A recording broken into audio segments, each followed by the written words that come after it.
Welcome to AC and electrical education. दोस्तों आज बात करेंगे इस वीडियो में कि फ्रिज का कंप्रेसर कैसे चेंज करेंगे, तो उसके बारे में कंप्लीट वीडियो है, पूरा जानकारी है। तो चैनल को प्लीज़ अभी सब्सक्राइब कर लीजिए, सब्सक्रिप्शन बिल्कुल फ्री है।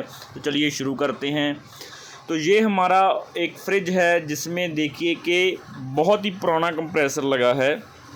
ये जो कंप्रेसर है इसमें से टोटल 6 पॉइंट बाहर निकल रहे हैं, 6 पाइपें बाहर निकल रही हैं इसमें से।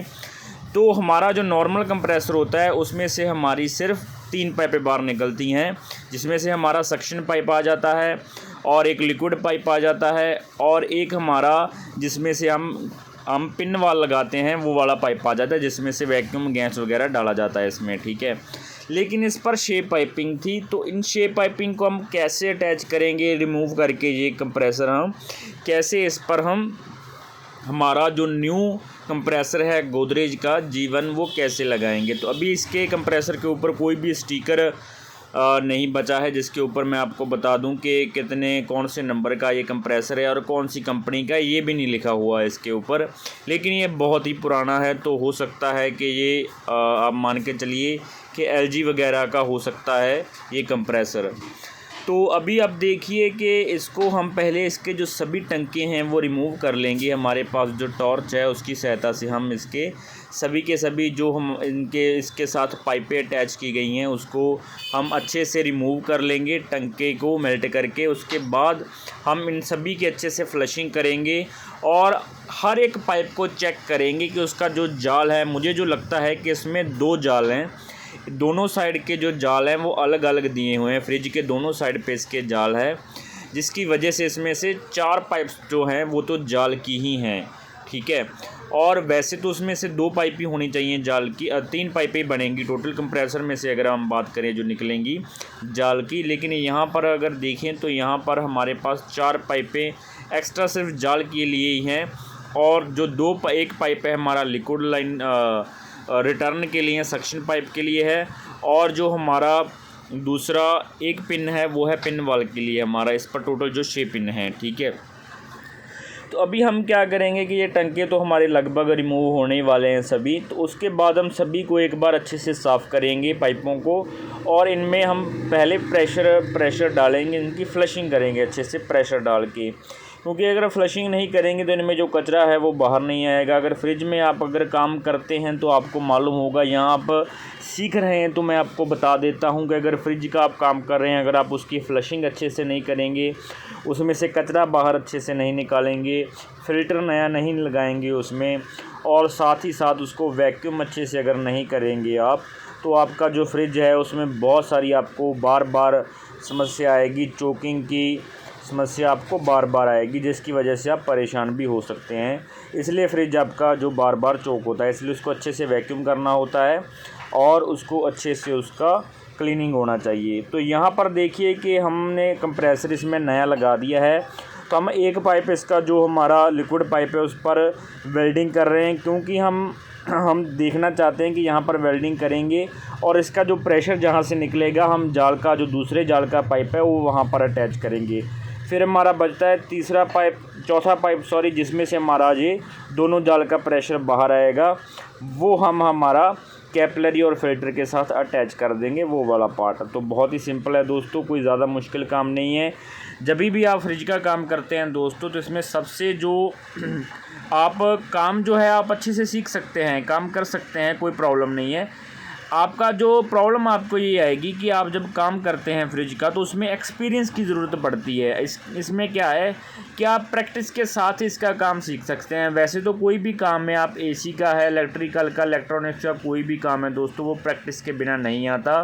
प्रैक्टिस ही आपको परफेक्ट बनाएगी। तो यहाँ पर देखिए हमने एक लूप बना दिया है, 2 पाइप को अटैच कर दिया है, यू बना के हमने उसको अटैच किया है, क्योंकि यहाँ पर ये दोनों पाइपें दोनों अलग अलग हमारे जाल की हैं, और एक जाल का पाइप हमारा मतलब मान के चलिए कंप्रेसर के साथ अटैच हो गया और दूसरे वाला हम कैपिलरी फिल्टर के साथ अटैच कर देंगे।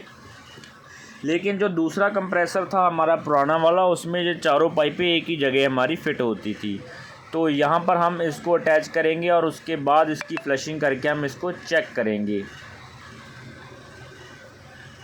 तो मैं कह रहा था दोस्तों कि हम जो काम होता है कोई भी काम हो बिना प्रैक्टिस के आपको आ नहीं सकता। कम से कम आपको बहुत लंबा समय प्रैक्टिस करनी पड़ती है। कम से कम 10 से 12 फ्रिज जब आपके हाथ में से आप अच्छे से उसको अपने गाइड के ऊपर, आपके गाइड के अंडर काम करके जब आप उसमें गैस भरेंगे, फिलिंग करेंगे, कंप्रेसर चेंज करेंगे, तभी आप उसका जो अच्छे से काम सीख सकते हैं।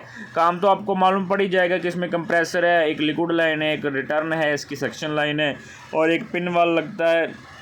गैस कितने प्रेशर का डलता है, वैक्यूम करना है, बस यही काम है, वेल्डिंग करना है। लेकिन क्या है कि इसको जिस टेक्निक से करना है वही मायने रखता है और वही आपकी जो टेक्निक है आपको परफेक्ट और बेटर मैकेनिक बनाएगी।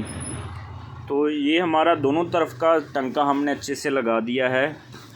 तो दोस्तों, जो लोगों को नहीं पता मैं बता देता हूँ कि हम वाटर चिल्लर बनाते हैं 100 लीटर से लेकर हम 10,000 लीटर तक वाटर चिल्लर तैयार करते हैं। अगर आपको ऑनलाइन ऑफलाइन किसी भी टाइप का वाटर चिल्लर चाहिए तो आप हमसे कांटेक्ट कर सकते हैं। हमारे चैनल पर आपको AC, electrical, electronics, RO, water चिल्लर, प्लम्बिंग सभी के प्रकार की वीडियोस देखने को मिल जाएंगी। तो प्लीज़ चैनल को भी सब्सक्राइब कर लीजिए अगर आपने सब्सक्राइब नहीं किया है तो। यहाँ पर देखिए कि हमारा पूरा का पूरा हमारा जो जाल है उसका पाइपिंग हमने कनेक्ट कर दिया। अब हम फ़िल्टर यहाँ पर कनेक्ट कर रहे हैं। तो फ़िल्टर को यहाँ पर हम अच्छे से वेल्डिंग करेंगे। और आपने एक बात का ध्यान खास रखना है कि जब भी आप फ़िल्टर को वेल्डिंग करते हैं तो इसको थोड़ा साइड यहाँ पे झुका होना चाहिए, ये ऊपर की तरफ नहीं होना चाहिए। अगर ये झुका हुआ होगा तो ये अच्छे से इसके टंका जो है थोड़ा अंदर चला जाएगा और इसको परफेक्टली इसको टंका लगेगा। अगर ये ऊपर की तरफ हुआ तो इसको टंका नहीं लगेगा। अपने कैपलरी को लगाना है या किसी को भी टंका लगाना है तभी इसका जो मुंह है नीचे ही होना चाहिए। तो कैपलरी को जब हम इसमें लगाएंगे तो आपने कैपलरी को आगे से थोड़ा सा काट लेना है और उसको अच्छे से सुई वगैरह से साफ़ कर लेना है कि कहीं उसमें कचरा ना हो। उसका जो मुंह है अच्छे से खुला हुआ होना चाहिए। अगर उसमें कचरा हुआ या उसका मुंह अच्छे से खुला हुआ ना हुआ तो फिर आपको ये क्या होगा कि अच्छे से जो गैस है वो पास नहीं होगा, इसमें हमें प्रॉब्लम रहेगा थोड़ा। तो इसलिए इस बात का भी आपने ख़ास ध्यान रखना है इसमें। तो हमने इसको अच्छे से क्लीन कर लिया। अब हम फ़िल्टर को ऊपर की तरफ करेंगे क्योंकि मैंने पहले ही बताया अगर ये ऊपर होगा, जिस तरफ टंका लगाना है और जिस पाइप को टंका लगाना है जो इसके अंदर जाएगा वो सिरा हमेशा ऊपर की तरफ ही होना चाहिए, नीचे नहीं होना चाहिए, नहीं तो टंका अच्छे से नहीं लगता। तो हमारा पिन वाल रह गया तो यहाँ पर हम पिन वाल का पहले टंका लगा लेंगे, फिर हम हमारा कैपलरी और फिल्टर का जो वेल्डिंग है वो करेंगे। तो पिन वाल का टंका लगाते समय आपने जो इसका पिन होता है इसमें वो आपने खोल के बाहर रख लेना है क्योंकि उसमें रबड़ का एक हमें जो प्रेशर वो दिया गया होता है, वॉल दिया गया होता है, वो क्या होता है कि वो हीट की वजह से ख़राब हो जाता है, मेल्ट हो जाता है। इसलिए आपको वो पहले निकाल लेना है और फिर इसको वेल्डिंग करना है। उसके बाद आपने फिर दोबारा उसको लगा देना है जब ये ठंडा हो जाए। तो यहाँ पर अब हम कैपलरी हमारा वेल्डिंग कर लेते हैं। हमारा जो पिन वाल है वो हो चुका था। तो कैपलरी को भी एक टेक्निक है वेल्डिंग करने की। पहले आपने थोड़ा नीचे इसको हीट देना है, फिर आपने बिल्कुल दोनों पर बराबर हीट देना है, फिर हीट को कम करना है और कैपलरी के और जहाँ पर हमारा जॉइंट लग रहा है वहाँ पर थोड़ा थोड़ा हल्के हल्के हीट देना है और जो वेल्डिंग रॉड है उससे वहाँ पर टंका भर देना है। क्योंकि अगर आपने इसको टॉर्च को कम नहीं किया तो टंका हो सकता है कि ज़्यादा मेल्ट होने के बाद वो कैपलरी के आगे चला जाए और कैपलरी को आगे से ब्लॉक कर दे, या फिर कैपलरी को ओवर हीटिंग की वजह से यहीं से कैपलरी टूट सकता है। तो इसलिए आपने इस बात का भी ध्यान रखना है कि यहाँ पर जब आप टंका लगाएं तो टॉर्च को थोड़ा कम कर लें और ऊपर की तरफ कर लें इसे। तो जैसे ही यहाँ पर हमारा इसको ठंडा होता है तो थोड़ा पानी इस पर हम डाल देंगे। तो रात को काम कर रहे थे तो अभी क्या है कि हमें जाना पड़ा, तो अब सुबह हम इसको दोबारा काम इसका जो पूरा कर रहे हैं। तो यहाँ पर सबसे पहले हमने इसका अच्छे से फ्लशिंग किया। सॉरी मैं उसका वीडियो इसमें नहीं डाल पाया, लेकिन हमने अच्छे से जो इसका सक्शन पाइप है उसको अच्छे से हमने वेल्डिंग किया और फ्लशिंग किया। और फ्लशिंग करने के बाद अब हम इसको जॉइंट कर रहे हैं, वेल्डिंग कर रहे हैं यहाँ पे। तो ये अंदर प्लास की सहायता से हम इसलिए इसको पकड़ कर डाल रहे हैं क्योंकि इसके आगे जो है थोड़ा सा जो लगा हुआ था वेल्डिंग हमारा पहले का, तो वो रिमूव नहीं हो पा रहा था, तो इसलिए हम इसको गर्म कर रहे हैं और फिर प्लास की सहायता से इसको अंदर हमने कर दिया। अब हम इसको अच्छे से वेल्डिंग रॉड से इसको भर देंगे। तो कोई भी आप टंका लगाते हैं तो ये पाइपें बहुत ही बारीक होती हैं, ये क्वार्टर की पाइप होती हैं, 316 की पाइप भी लगी होती हैं इसमें। तो क्या होता है कि आपने जब भी टंका लगाते हैं तो इतनी ध्यानपूर्वक लगाना चाहिए कि टंका कहीं पाइप के आगे ना बढ़ जाए, जिसकी वजह से कहीं इसमें से गैस पास ना हो और आपका जो है वो सिस्टम सारा बिगड़ जाए और आपको दोबारा फिर इसका काम करना पड़े। तो ये पिन मैंने जो आपको बताया था निकाल दी थी, वो दोबारा लगा दिया है हमने। और पिन लगाने के बाद अब हम इसको सबसे पहला काम जो करेंगे, आप 2 काम कर सकते हैं। अगर आपके पास नाइट्रोजन अवेलेबल है तो आप इसमें नाइट्रोजन का प्रेशर ही डालिए। अगर आपके पास नाइट्रोजन अवेलेबल नहीं है तो आप फिर इसमें एयर प्रेशर भी डाल सकते हैं, और एयर प्रेशर डालने के बाद आप इसकी लीकेज चेक करेंगे। तो यहाँ हम फ्रिज के दूसरे कंप्रेसर से इसमें एयर प्रेशर डालेंगे, और इसमें जो सभी हमने टंके लगाए हैं, लगभग हमने 7-8 टंके लगाए हैं, वो सभी को हम इससे चेक करेंगे कि कहीं किसी पर भी लीकेज तो नहीं है। अगर टंका अच्छे से ना लगा हुआ तो हमें अभी पता चल जाएगा, लेकिन बाद में जब हम इसमें गैस डाल देंगे तो तब हमारा गैस वेस्ट हो जाएगा, फिर गैस को भी बाहर निकालना पड़ेगा। इसलिए अभी हम इसमें से टंका देख लेते हैं कोई लीक तो नहीं है। तो इसको प्रेशर कम से कम हम इसमें 100 से ज़्यादा नहीं भरेंगे, क्योंकि इसमें फ्रिज में वैसे भी 100 से ज़्यादा प्रेशर नहीं होता है, 100 से कम ही रहता है, 50-60 रहता है, 70 तक रहता है, 100 से कम ही रहता है, ज़्यादा नहीं जाता। चलिए 100 से ज़्यादा नहीं भरेंगे, क्योंकि इसका जो एल्युमिनियम का अंदर का इसका बॉक्स होता है, जो हमारा इसका जो हमारा मेन जो फ्रीज़र होता है, वो अगर ज़्यादा प्रेशर भरेंगे तो उसके फटने के चांसेस बन जाते हैं, वो लीक हो सकता है। इसलिए हम 100 का प्रेशर डालेंगे और इसको हम लीकेज चेकआउट करेंगे सारा इसका। तो ध्यानपूर्वक लीकेज चेक करना है। कई बार क्या होता है कि लीकेज बहुत ज़्यादा माइनर होता है, वो गुब्बारा जब आप देखेंगे तो 1 मिनट में भी कई बार क्या होता है कि गुब्बारा फूलता है, वो इतना टाइम लग जाता है, क्योंकि वो लीकेज काफ़ी माइनर होता है। इसलिए आपने सभी टंकों पर अच्छे से जाग लगाकर अच्छे से चेक करना है। कम से कम 5-10 मिनट आपने इसी के लिए निकालने हैं, क्योंकि अगर आप ऐसे अच्छे से चेक करेंगे तो आपका जो काम है परफेक्ट होगा और आपको कंप्लेंट बिल्कुल भी नहीं आएगी। अगर आपको इसका कंप्लेंट आता है तो फिर आपको अभी डबल बगाई है, गैस भी दोबारा डालना पड़ेगा, वेल्डिंग दोबारा होगा, फिर हो सकता है कस्टमर के पास फ्रिज पहुंच गया, आपको दोबारा लाना पड़ेगा।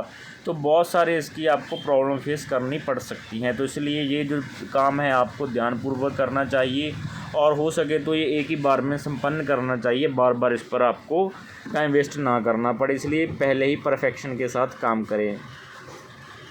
तो यहाँ पर देखिए हमारा प्रेशर भी लीक नहीं हुआ, और वेल्डिंग हम टंके जो हमारे बिल्कुल अच्छे से लगे हैं। तो यहाँ पर हमारा जो प्रेशर है वो सारा प्रेशर हम निकाल देंगे बाहर, और फिर हम इसको वैक्यूम करेंगे। तो इसी कंप्रेसर से हम इसको वैक्यूम कर देंगे, और वैक्यूम पंप से भी कर सकते हैं।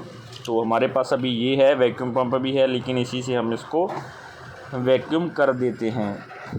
तो इसको जो वैक्यूम है कम से कम आपने 20 से 25 मिनट करना ही करना है, तभी इसका जो है प्रॉपर वैक्यूम होगा। पूरा इसमें जो हवा है, ऑक्सीजन है, कार्बन डाइऑक्साइड जो हमारा एयर है, वो सारा बाहर हो जाएगा। और वो बाहर होने के बाद हम इसमें हमारा जो न्यू रेफ्रिजरेंट है हमारा 134 R134, वो हम इसमें फ़िल कर देंगे। तो यहाँ पर हमारा वैक्यूम लगभग हो चुका है। तो अब हम इसमें गैस हमारा चार्ज करेंगे। तो यहाँ से इसको पहले बंद करेंगे, और फिर हमारा जो दूसरा गेज है वो हम गैस सिलेंडर के साथ लगा देंगे, जो हमारा 134 का हमारा गैस कैन है। तो गैस कैन के साथ इसको अटैच करने के बाद हम इसमें गैस छोड़ेंगे। तो इसमें गैस छोड़ने के पहले आपने क्या करना है कि यहाँ से थोड़ा सा गैस निकाल देना है, और निकालने के बाद आपने यहाँ से हम जो हमारा वाल्व है उसको ओपन करेंगे और इसमें गैस छोड़ देंगे। इसको गैस को थोड़ा छोड़ना है और फिर इसको बंद करना है, और प्रेशर चेक कर लेना है अगर वैक्यूम टूट गया हो, और उसके बाद इसका जो प्रेशर है 30-40 तक आ गया, उसके बाद हम इसको ऑन करेंगे, और ऑन करने के बाद इसका हम बैक प्रेशर चेक करके उसी हिसाब से इसमें जो गैस हम डाल देंगे। इसका बैक प्रेशर है 10 से 15 के बीच होना चाहिए, ज़्यादा नहीं होना चाहिए। तो ये हमारा गैस लगभग फिल हो चुका है इसमें, तो फ्रिज हमारा ओके हो चुका है। तो अगर आपको ये वीडियो अच्छा लगा हो तो प्लीज़ चैनल को लाइक और सब्सक्राइब करना मत भूलना दोस्तों। काम के साथ साथ वीडियो बनाने में बहुत मुश्किल लगती है, बहुत मेहनत लगती है, तो प्लीज़ चैनल को सब्सक्राइब करें और हमारा जो मोटिवेशन है वो बनाए रखें। हम आपके लिए और भी बेहतर से बेहतर बढ़िया वीडियो बनाने की कोशिश करेंगे। अगर आपको किसी टॉपिक पर वीडियो चाहिए तो मुझे नीचे कमेंट कीजिए, मैं उस टॉपिक पर ज़रूर वीडियो बनाऊँगा।